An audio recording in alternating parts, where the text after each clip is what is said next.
मी समीर घरत, वाकसाई ग्रामपंचायत Kelva road पूर्व देवीपाडा इथे राहतो। हा रस्ता मागील 10 वर्षापासून असाच आहे। त्याला खड्डे आहेत, पावसात चिखल होतो आणि आम्ही प्रत्येक ग्रामसभेमध्ये ग्रामपंचायतमध्ये हे विचारतो की हा रस्ता का नाही झाला, अजूनपर्यंत हा रस्ता का रखडला। इथली दोन्ही गावं म्हणजे देवीपाडा आणि दंडपाडा या गावातली सगळी मुलं, सगळी नागरिक ह्या रस्त्यावरून कसे तरी जातात, चिखलातून, पाण्यातून। आणि आता सुद्धा तुम्ही बघाल इथे किती मोठा खड्डा पडलाय, गाडी पूर्ण वर खाली इथे होते। लहान मुलांची शाळेची व्हॅन इकडून जाते, ती व्हॅन पण इथे पलटी होऊ शकते, असा खड्डा इथे पडलाय। ग्रामपंचायतला आम्ही पावसाच्या आधीपासून सांगतोय की मुरुम टाका, पण अजूनपर्यंत इथे मुरुम पडला नाही।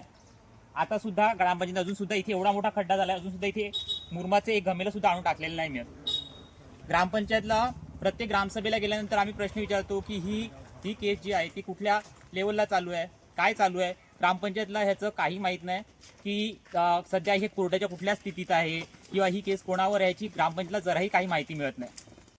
ग्रामपंचायतच्या बाजूला असलेली ही दोन्ही गावं देवीपाडा आणि दंडपाडा, इथली ही दोन्ही आदिवासी गावं आहेत आणि आदिवासी गावं आहेत म्हणून तुम्ही दुर्लक्ष करता, हे त्याचं कारण आहे का की यांना काही कसंही नाही रस्ता करून दिला तरी चालेल, ते सहन करतील असं तुम्हाला वाटते का? 10 वर्ष झाली तर तुम्ही साधा हा एक प्रश्न तुम्हाला सोडवता येत नाही।